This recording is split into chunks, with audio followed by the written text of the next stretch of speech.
At narito na naman ang mainit na balita mula sa mundo ng politika. Tila nabulabog ang social media matapos ang mainit na sagutan sa pagitan ng ilang kilalang personalidad at action star at ng host na si Willie Revillame.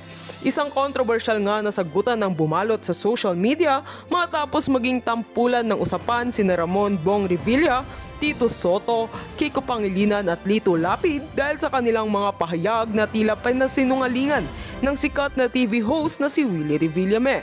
Sa isang video na kumakalat, tila naging butata ang apat na personalidad sa mga naging tugon ni Revillame sa ilang issue na kanilang binanggit.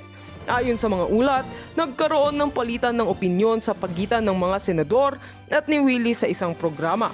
Matapang na sinagot ni Revillame ang mga puna tungkol sa kanyang mga proyekto at pagtulong sa mahihirap, na pinuri naman ng ilang netizens. Hindi pinalampas ni Revillame ang pagkakataon na idepensa ang kanyang mga aksyon laban sa mga aligasyon na di umano'y may kinalaman sa politika ang kanyang mga galaw.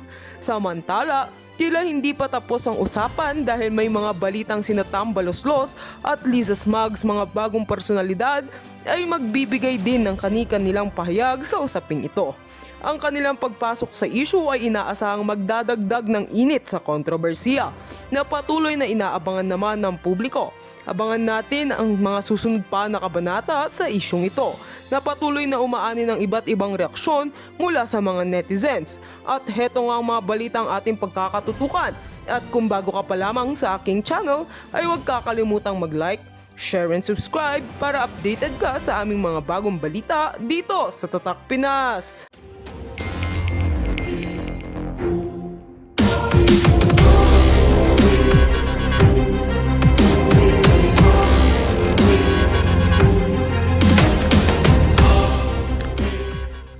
Pag-iusapan namin to, ano ba dapat natin gawin para matulungan natin ito mga to? Ano bang batas na pwedeng gawin para naman guminawa ang buhay natin mga kababayang mahihirap? So I think yun ang pinaka-importante. Hindi mo kailangang ipakita sa TV na magbabangayan kami, pagalingan ng English, pagalingan ng sinasabi. No, I don't think that's the right thing to do na maging public servant. Lahat mapag-uusapan eh. Lahat pwede mong pakiusapan. Tingnan nyo naman ho yan. Yung pagsasalita niya, dinaig pa ho niya si Bong Revilla. Si Bong Revilla, di ho siya tumanggap ng tanong. Bumahag ho siya sa mga media, natakot. Ito, nakikipagsabayan. Ito, ganito.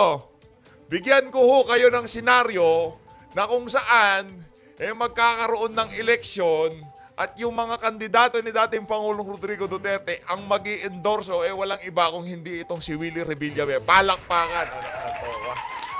Mga kababayan, kahit ano pa, kung sabihin nyo dyan sa mama na yan, Willie Revillame is Willie Revillame. Marami hong nagmamahal dyan sa mama na yan. Para doon sa mga Talyanista at Ensaymada, na ngayong mga panahon na to, trigger na trigger sa pagtakbo nitong si Kuya Will, mahiya-hiya naman kayo. Si Lito Lapid, nasa senatorial slate pa ng inyong amo. Ni minsan, di man natin siya nakitang tumulong sa ating mga kababayan. Tapos, galit kayo dito kay Kuya Will, kay Lito Lapid, okay kayo. Pumagaling, palakpakan. Anak ng toka. Huwag kong ganun. Ayun lang nga mga kababayan. Sa pagtakbo na yan itong si Kuya Will, sa paghahain niya ng kanyang COC para senador sa 2025 midterm election, malamang sa malamang, itong si Tatay Digong at itong si Kuya Will, sanggang dikit yan. Sanggang dikit ho yan. Malamang sa malamang, kasama ho sa mga kandidato nitong si dating Pangulong Rodrigo Duterte, itong si Kuya Will. At kung sakali, pag nasama na siya, official na siyang naanunsyo, itong sinasabi ko sa inyo mga kababayan dito sa PH Update, paulit-ulit, kung sino lang ay endorso ni Tatay Digong, sila lang hong susuportahan natin. Ngayon, kung kulang yung senatorial slate ng PDP, doon tayo magdadagdag. Pero kung sino muna, ngayong oras na to, kung sino ho munang i-endorso ni Tatay Digong, sila lang hong susuportahan natin. Bago natin pakinggan ng mga punto de vista at kung anong mga reforma ang gustong ihatid nitong si Kuya Will. Naku po, uulan ng jacket nito. Uulan ng jacket sa kampanya. Kuya Will, huwag mo kong kalimutan yung jacket ko. Huwag mong kalimutan yung jacket ni PH Update, okay? Kung bago lang ho kayo sa PH Update, isang like at isang subscribe. Naku, napakasaya na ho natin dyan. Alam nyo naman ho, ang simpleng kaligayahan ni PH Update, isang like at isang subscribe. Di ko kagaya ng iba dyan. Ano naman yan? Basta kasama ho natin dito sa laban na to. Majority sa mga vlogger na kapanalig natin dito sa laban na to, mga matitino ho yan. Wala ho sila dito para sa pera, kasikatan, o kahit sa kung ano pa man. Oo, hindi naman tayo hipokrito dito. Meron ho tayong nakukuha, meron ng advertisement. Pero mahal ho natin at ramdam ng mga nanonood sa atin na yung tayo natin sa mga pinaglalaban natin, nandoon. Hindi ho tayo pabalabalentong ng ano, hindi kagaya ng ibang mga ano dyan, pabalabalentong yung mga yan, ha. Mararamdaman nyo naman ho, kilalanin nyo ho ng maigi yung mga vlogger na susundan nyo. Kaya kung ayaw nyo kay PHF dito, okay naman ho, wala namang problema. Marami naman dyan. Nandyan third floor, nandyan mga banateros, nandyan yung si Buster. Naku, si Buster, hindi basta-basta yan. Sa lahat ng vlogger, sabihin ko sa inyo, pagka bumalagbag yung si Buster TV, naku po, lahat, kahit tayo dito sa PH Update, hindi ho tayo uubro dyan kay Buster. Mahusay yan, yan si brother, mahusay. Suportahan natin lahat ng vlogger na ramdam nyo naman, mararamdaman nyo ho yan. Ayun na nga mga kababayan, bago natin panoorin itong si Kuya Will, pasadaan ho muna natin na mabilisan itong si Migs Lograles.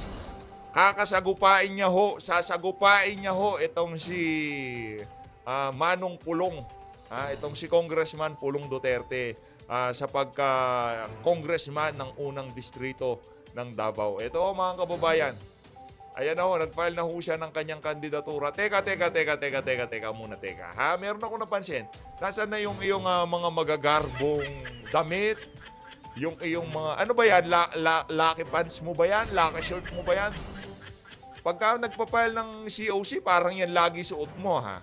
Migs Lograles. Ayan ho, naka-ano lang siya. Baka yung plastic mo na relo na yan, nagkakahalaga ng bilyon-bilyon yan, ha? Ako, na ako dito sa mga politiko na to pagka panahon ng kampanya, ang sisimple nyo, mga walang ya kayo, ha? Teka, hanap nga tayo ng larawan dito ni Migs Lograles na nakamagarbong damit. Yan mga kababayan, yan ang problema dito sa mga politiko na to. Tignan nyo naman yan si Migs dyan. Ayan, si Migs, pagka magpa-file ng kandidatura niya, sa kung ano mang posisyon ang gusto niyang takbuhan, huwag niyong iboto yan, pero issue din ho yung alin na yan, pagka naman nanalo na. Pagka mag-a-apply at pagka nanalo na, anak ng toko, palakpakan ho tayo. Ibang klase ka, Migs. Ibang level ka, Migs. Pagka ikaw magpa-file, daig mo pa yung mainhin na kala mo di makabasag puwet. Di makabasag tinggan. Pero pagka nanalo na, naku po, nakapustura, daig pang ito pa kala nyo, tingnan nyo naman yan. Madam, nasaan na tong mo? Etong singsing mo na to, yan na nga ba sinasabi natin? Paiba-iba ka pa ng kulay ng Kyotex, ha? Maganda yan. Nagagandahan tayo sa ganyan. Magpakaganda ka.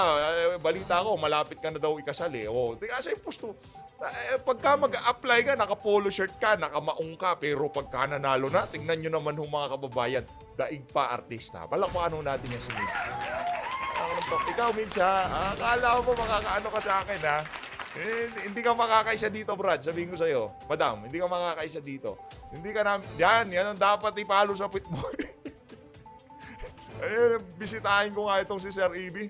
Kanina ko pa din nabibisita itong si Sir Ibi Ay, anak ko yan nitong si, pangalan to? Anak ko yun nitong si Loren Ligarda na isa pang trapo. Yan mga kababayan, ang ilan sa mga larawan nitong si Migs Lograles na kung saan makikita ho natin. Ayun pala, yan ang kakalaban kay Tatay Digong. Sumayaw ka na lang, sir. Okay? Dito, ipapakita ko sa inyo mga kababayan, yung mga kakalaban sa mga Duterte dyan sa Davao City. Yang si Carlo Nograles, ang isa sa mga binigyan ng pwesto nitong si dating Pangulong Rodrigo Duterte sa nagdaang administrasyon bilang cabinet secretary bang binigyan ng pwesto sa kanya? Kalimutan na natin. Pero mataas-taas yung pwestong ibinigay dyan sa dyan sa mama na yan, doon sa gabinete ni Tatay Digong. At dito na, anak ko naman, atrasabante, kumusta ka na? Long time no. Yan na nga ba sinasabi natin? Ikaw Abante, tingnan natin yung relo ni Abante. Yan kayo. Kayong mga walang yang politiko, pagka maghahain na ng kandidatura, akala mo talaga si simple. Meron ka pang nalalamang pakwintas-kwintas. Huwag natin pakialaman yung pananampalataya dyan nitong si Atrasabante. Wala ho tayo dito para anuhin yan. Pero base sa ating nakikita, sir, Hindi ho tayo believe diyan sa mga ginagawa nyo diyan sa House of Representatives. Ano bang tinatakbuhan nitong gurang na to?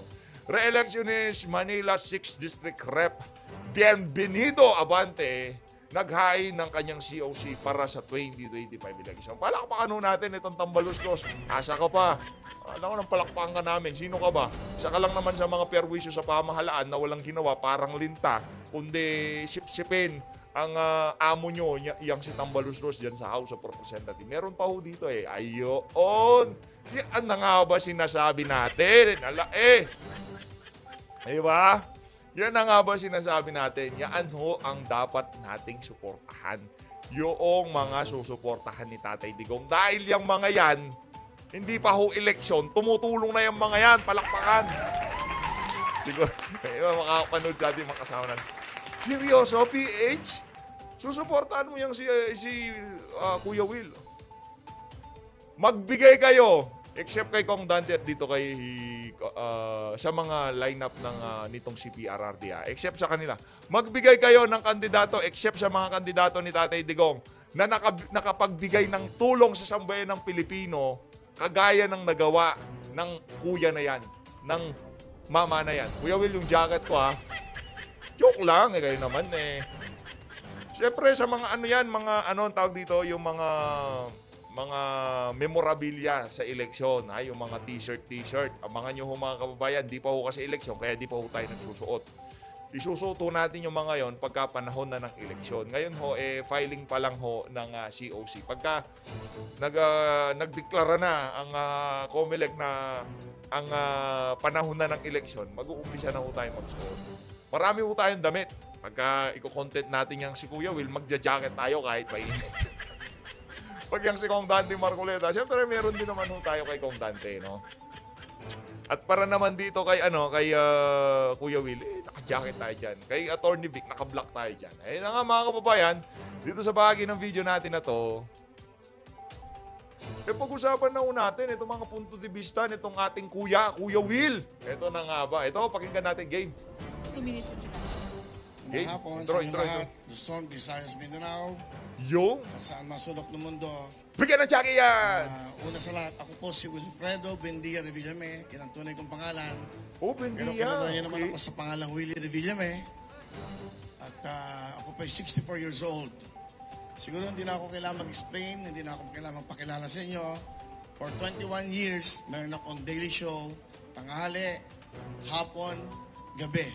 So, kumbaga, naging parte na ako ng buhay ng mga Pilipino, lalo-lalo na po yung mga nanay, tatay, lolo, lola, yung household. Yun lang ho. At nandito ako ngayon. In fact, meron akong live show ngayon. Nagpaalam muna ako.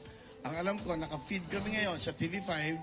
Naka-feed ho kami ngayon sa show. At yung mga nanonood ngayon doon, nagpaalam muna ako. O, Kuya Will, pero pagka nanalo naman ho ba kayo? Ito lang naman tanong ko. Hindi ho ba kayo magiging bataan nitong si Manny Pangilinan? Di ba? Hindi ho ba valid yung tanong na yon? Mali ho ba yung tanong natin na yon? Kasi yung mga tulpo na yan, magiging ano ho yan ng mga mga, di ba? Si MVP. Ito tanong natin.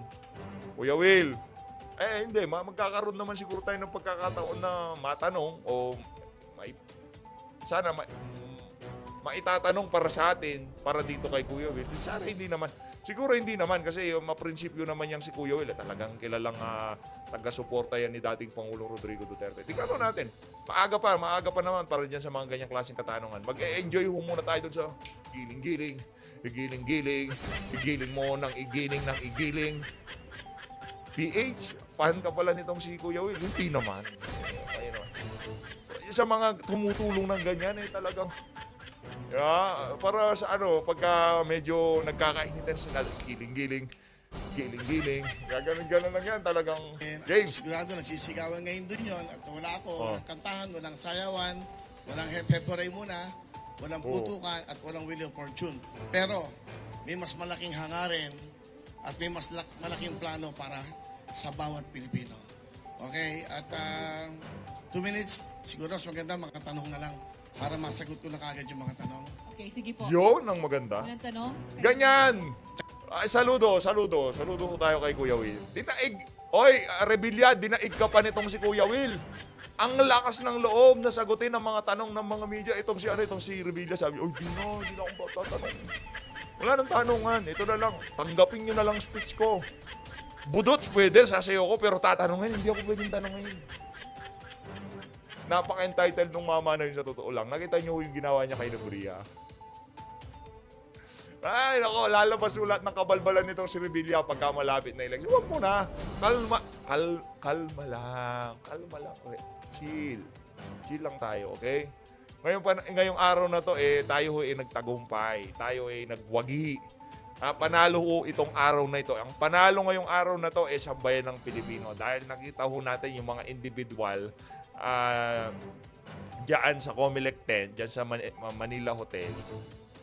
Yung mga kandidato ng pagkasenador na merong tunay na pagmamahal sa sambayan ng Pilipino. Palakpakan, Kuya Will. Giling. Game. Tagalog na lang para mas maintindihan natin mga Rhea kababayan. Fernandez from TV5. Tagalog. Pahiram po. Go, Rhea. Hi, sir. Good afternoon. Rhea Fernandez, TV5. Over here, sir. Umili na lang. Huwag naman, sir. Sir Willie, you mentioned you have a show sa amin, TV5 Will to Win, no?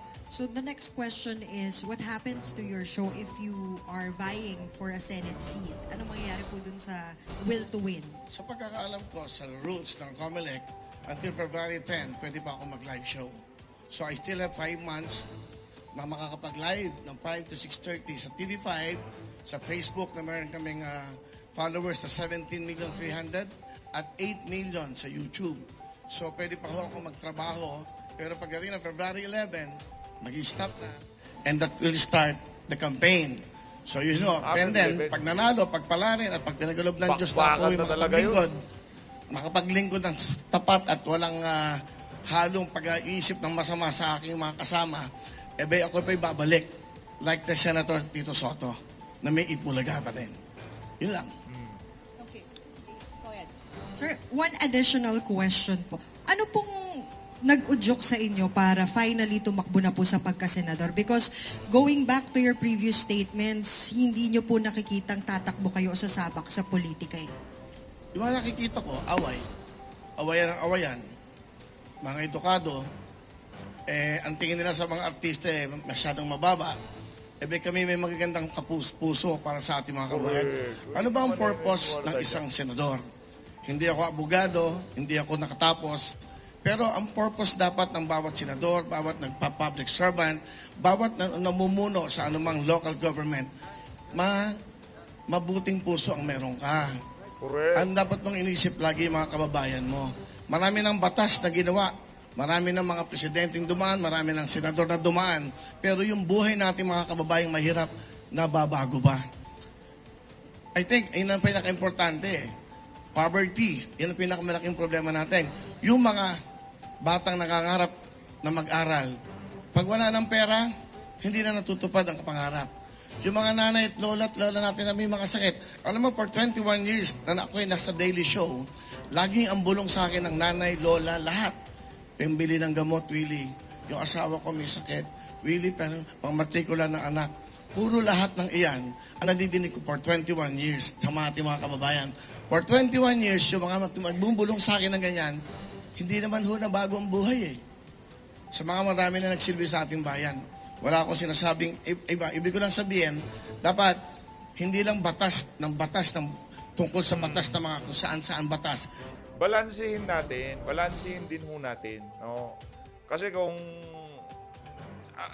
tayo naman gusto natin na mahuhusay yung mga lumuklok diyan sa Senado, no? Yung nakakaintindi sa batas, no? Gusto natin 'yon. Wala tayong pinag-uusapan sa ganun na dapat matalino, makalas sa mga batas, magaling sa kabisado, cover to cover ang ating saligang batas. Wala ko tayong problema doon. Kaso minsan, nabubulagan ho tayo doon sa ganung kaisipan na dapat matalino lang ang maupo dyan sa pwesto na yan. Dapat magaling yan. Tanong ko lang ho sa inyong mga kababayan, hindi ho ba matalino itong si Alan Peter Cayetano? Hindi ho ba matalino itong si Tolentino? International ano yan, nag-aaral ng abuga siya hanggang sa ngayong panahon na to. Hindi ho ba matalino itong si Chis Escudero? Matatalino, lahat ng nababanggit ko sa inyo na yan, pagdating sa academic, sa batas-batas, matatalino ho yan. Alam nyo anong wala dito sa mga nabanggit natin na to? Lahatin na natin. Lahat ng walang yang mahuhusay dyan sa Loren Legarda, naku po. Diba? Mahuhusay. O, Tito Sen. Hindi mahusay pero artista. Walang pinagkaiba. Itong si Tito Sen at itong si Kuya Will, walang pinagkaiba. Merong noontime show, merong TV show, walang pinagkaiba. Parehas na parehas. O, anong problema? Kay Tito Sen, bilib kayo. Dito kay Kuya Will, hindi kayo bilib. Parehas lang naman nagpo-programa sa TV yan. Kung ako papipiliin, Kuya Will o Tito Soto, naku po, wag ganon. Huwag ganon. Kung papapanalunin nyo itong si Tito Soto, Willie Revillame na lang. Wala akong talo sa bayan ng Pilipino dyan. Medyo mainitin na lang ulo. Siguro dala ng edad. Medyo pagka-programa, matigas ang ulo yung gining-gining. Hindi. Kuya Will, pagka ginanyan na kita, si Tatay Dix, tinaas na yung kamay mo. Alam na, Dix. Mga kasama natin dito sa PH Update, automatic na yan, sir. Automatic na yan, boss. Boss! Batas ng mga mahihirap ang kailangan natin. Paano magbibigyan ng magandang buhay? Wait lang hindi natin natapos yung punto de vista natin. Balansehin ho natin, hindi pwedeng puro utak, puro utak, puro utak. Dapat meron din ho na ramdam yung paghihirap ng mga ordinaryong Pilipino. At meron ho talaga siyang, kumbaga, pang-unawa doon sa mga pinagdadaanan ng mga ordinaryong Pilipino. At pagdating ho doon sa mga ganong klaseng bagay, wala na hong mas titindi dyan kung hindi yan si Kuya Will. Kasi galing yan sa mahirap. Doon kayong bilyonaryo yan. At kahit na bilyonaryo, yung nasa utak niya, paano tumulong sa mga mahihirap. Yun ang alam niya, tumulong. Yan, parang ano ho yan, yung style nitong si Senator Christopher Bongo yan. Dapat mag-tandem yan sa Senado, if ever. Doon ako sa pagiling-giling, ikaw doon ka sa ospital. Hindi. Hindi naman sa inaano natin tong si Kuya Will. Pagdating mo talaga sa pagtulong itong si Tatay Digong, bilib na bilib dyan sa mama na yan. Kaya kung papanalunin nyo yung si Tito Soto, yan na lang ho. Wala, talo ho tayo doon. Political butterfly yun eh. Pagka naging presidente si BP Sara, lilipad yun. Gaganon yun ho, kay BP Sara siya. Pagka naging presidente itong si Kuya Will, lilipad na naman ho yun. Ganon yung si Tito. Si Lacson, Soto, Villar, pare-parehas lang ho, karakas na mga walang yan. Akala ho siguro nitong si Madam Cynthia hanggang ngayon, ano pa rin ho tayo sa page. No. Hindi ho ganon yon, Madam Cynthia. Tapos na ho tayo dyan sa mga kapritsyuhan nyo dyan sa Senado. Diba? Para sa mga magsasaka. Tuloy. Ay, ang ating mga kababayang may hirap. Mga batang nangangarap na walang pangbili ng libro, walang sapatos, walang pangmatrikula. Yan, yung mga lola at lola na nanay natin na walang pambiling gamot. Yan, lagi yan ang reklamo nating kababayan. Dapat sa Senado, may batas para sa ating mga kababayan. Saka ako, parang nalulungkot ako pag nakakakita ako ng mga nag-aaway, ego, pagalingan, hindi naman ho ganun ang pagsilbi sa bayan. Dapat busilak ang puso mo sa iyong mga kababayan. Lalong-lalo na yung mahirap. Kung makikipag-away ako sa Senado, makikipag-away ako para sa mahirap. Yo! Okay, Mr. Gerard Nabar, Pamalaya. Sir, good afternoon, sir. Sir, 2 questions lang, sir. Sir, you've been on top of the surveys or if not, pasok po sa winner circle. Ano po yung assessment po natin sa chances po natin? Especially you're running as an independent. Well, hindi ako pwedeng mag-desisyon yan. I cannot assess dahil yung publiko yan, yung mga tao, mararamdaman mo lang. Saka, I also have my decision. Kung talagang hindi ako pumapasok sa top 12 o ano, and I will withdraw. Simple lang naman. Ibig sabihin, baka hindi ako gusto ng tao for this privilege na maging senador. I can just come back in my show. Pwede naman ganun eh. Ang hangaran ka naman dito yun nga, makatulong talaga. Saka makagawa ng kabutihan. Makagawa ng batas. Makagawa ng batas sa ating mga kababayan. Kung nadidinig nyo lang araw-araw ang bulong sa akin ng bawat mahihirap. dudugo ang puso mo. Wala kang pambili ng pagkain eh. Wala nga, tapos makikita mo sa Senado, sa Congress, puro awayan ng awayan. Yung bang nakikita ba na, alam mo, napansin ko, pumunta ka sa mga probinsya, hindi naman nila pinapansin yung mga yan eh. Ang iniisip ka na yung kakainin ng kanilang pamilya. Yun, yan. Habang inaayos ho natin ang sistema, merong titingin para dun sa mga kababayan nating mahihirap. At dyan papasok yung bigyan ng jacket yan, palakpakan. Diba? Pagka wala ka na dun sa show mo, Kuya Will, pwede naman ako dun. Oh, Jens. Okay.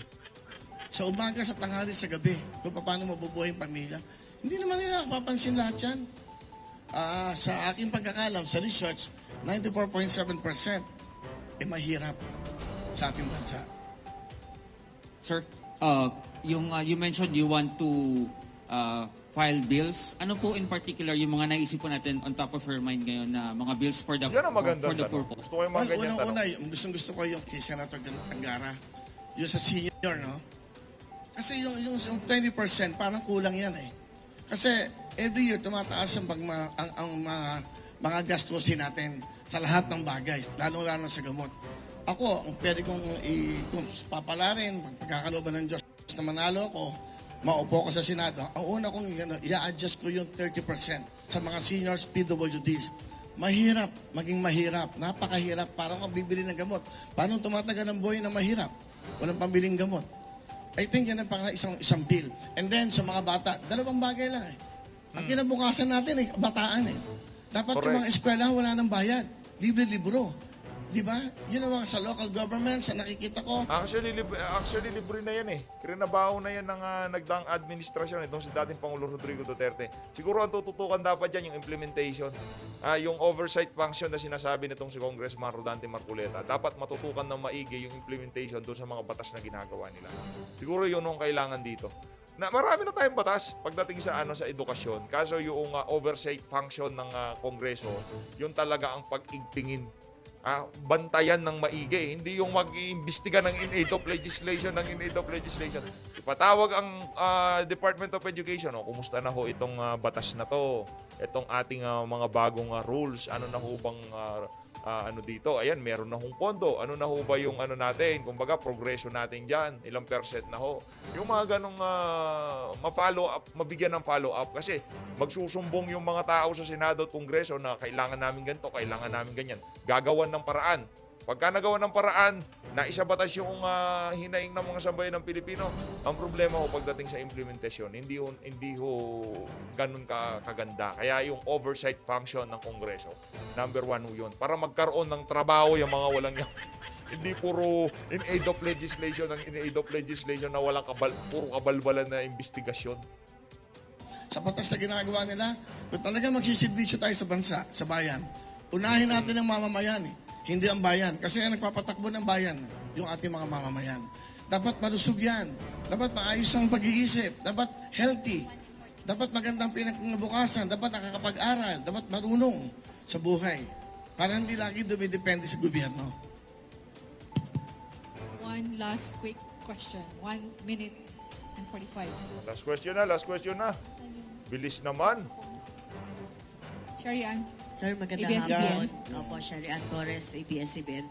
Sir, ano yung mga personal na paghahanda po ninyo na ginagawa ngayon? Kasi andun nga yung malaking possibility na isa sa mga araw na to, pala rin kayo na maging senador.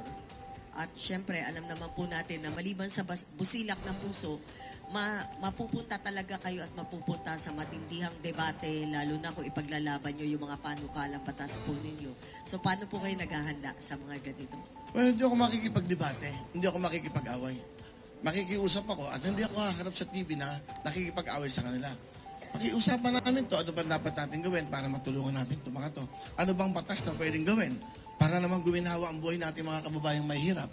So I think yun ang pinaka-importante. Hindi mo kailangang ipakita sa TV na magbabangayan kami, pagalingan ng English, pagalingan ng sinasabi. No, I don't think that's the right thing to do.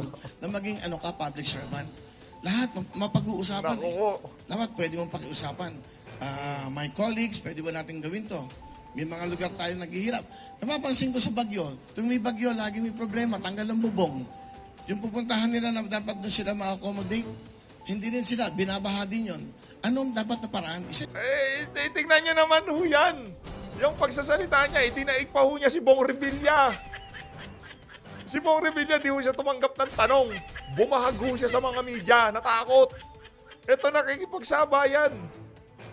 Hindi, wala akong ano yan sa politika. Ang alam natin kay Kuya Will, sa TV, oo, magaling, medyo magaling magsalita yan. Ha? Pagdating sa mga game show. Pero yung tanungan, impromptu, hindi mo alam kung ano yung tatanong diyan kay Kuya Will ng mga media na yan. Ibang usapan doon mahina si Revilla. Revilla ito yung Revilla. Parehas na pero dito ho tayo kay Revilla. Ito yan sa mga nakikita ko. Kasi during the time na maraming may bagyo, pinupuntahan ko din yan na hindi naman ako public servant. Dahil gusto ko lang makatulong sa ating mga kababayan. Time's up? Yes po. Parang ako lang pinakamabilis Ay, Hindi naman. Okay? wala po. Okay na? Thank you, sir. Okay, but Palakpakan, nagpalakpakan ho sila. Ayun na nga mga kababayan, kung susuportahan ni Tatay Digong, pero sinasabi ko na ho sa inyo, kaysa umasa tayo dyan sa mga trapo na yan, kagaya nitong si Tito Soto, imbis na si Soto ang iboto nyo, kung di yan susuportahan ni Tatay Digong at ayaw nyo yung mga ibang kandidato ni Tatay Digong, di ko naman ho kayo mapipilit. Pero ilinalatag ko na ho sa inyo yung mga punto de vista natin na yung mga kay Tatay Digong, yun lang yung boto natin. Pero kung isama yan, imbis na itong si Soto, ano yun, coops yun, wag yun. Bad yun. Di maganda yun. Ito ang magaling. Ito ang totoong public servant. Hindi pa siya public servant. Nagsiserve na siya sa public. Alam na.